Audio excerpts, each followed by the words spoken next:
അമേരിക്കയുടെ 250-ാം വാർഷികത്തോടനുബന്ധിച്ച് അമേരിക്കയെ ദൈവത്തിന് കീഴിൽ ഒരു രാഷ്ട്രമായി പുനർനിർമ്മിക്കാനുള്ള പദ്ധതി പ്രസിഡന്റ് ഡൊണാൾഡ് ട്രംപ് പ്രഖ്യാപിച്ചു. ഫെബ്രുവരി 5-ന് നടന്ന നാഷണൽ പ്രെയർ ബ്രേക്ക്ഫാസ്റ്റിനിടെയാണ് ട്രംപ് ഇക്കാര്യം പ്രഖ്യാപിച്ചത്.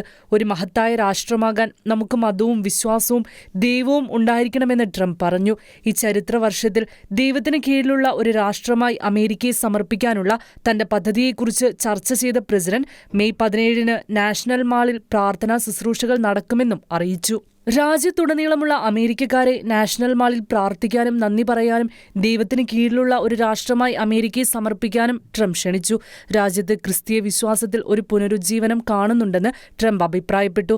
2025-ൽ പരിശുദ്ധ ബൈബിളിന്റെ വിൽപ്പനയിലെ വർധനവും വിശ്വാസപരമായ പരിപാടികളിൽ പങ്കെടുക്കുന്ന യുവജനങ്ങളുടെ എണ്ണത്തിലെ വർധനവും അദ്ദേഹം എടുത്തുകാണിച്ചു.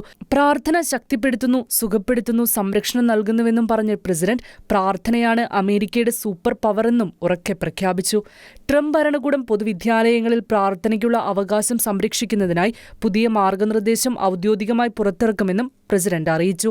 ചില പ്രമുഖ രാഷ്ട്രീയക്കാർ ദൈവമെന്ന വാക്ക് ഉച്ചരിക്കാൻ വിസമ്മതിക്കുന്നുവെന്നും അവർ അത് പറയാൻ ആഗ്രഹിക്കുന്നില്ലെന്നും എന്നാൽ താനത് പറയുന്നുവെന്നും ട്രംപ് അവകാശപ്പെട്ടു.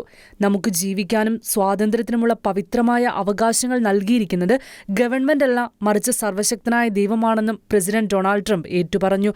തുടർന്ന് അന്നേ ദിനത്തിലെ കാര്യപരിപാടികളെക്കുറിച്ച് ഫ്രീഡം 250 ഗ്രൂപ്പ് വിശദീകരിച്ചു. യൂണിയനിലെ എല്ലാ സംസ്ഥാനങ്ങളിൽ നിന്നുമുള്ളവർ ചേർന്ന് അമേരിക്കയ്ക്കായി ദൈവത്തിന് നന്ദിയും സ്തുതിയും അർപ്പിക്കും. അടുത്ത 250 വർഷത്തേക്ക് ദൈവം അമേരിക്കയെ അനുഗ്രഹിക്കുകയും സംരക്ഷിക്കുകയും ചെയ്യട്ടെ എന്ന് പ്രാർത്ഥിക്കും. തുടർന്ന് ദൈവത്തിന് കീഴിലുള്ള ഒരു രാഷ്ട്രമായി അമേരിക്കയെ സമർപ്പിക്കും. അന്നേ ദിവസം അവതരിപ്പിക്കപ്പെടുന്ന എല്ലാ പരിപാടികളിലും ദൈവം അമേരിക്കയെ എപ്രകാരം ശക്തിപ്പെടുത്തിയെന്നും അത്ഭുതകരമായി രൂപാന്തരപ്പെടുത്തിയെന്നുമുള്ള സാക്ഷ്യങ്ങൾ പങ്കുവയ്ക്കപ്പെടും.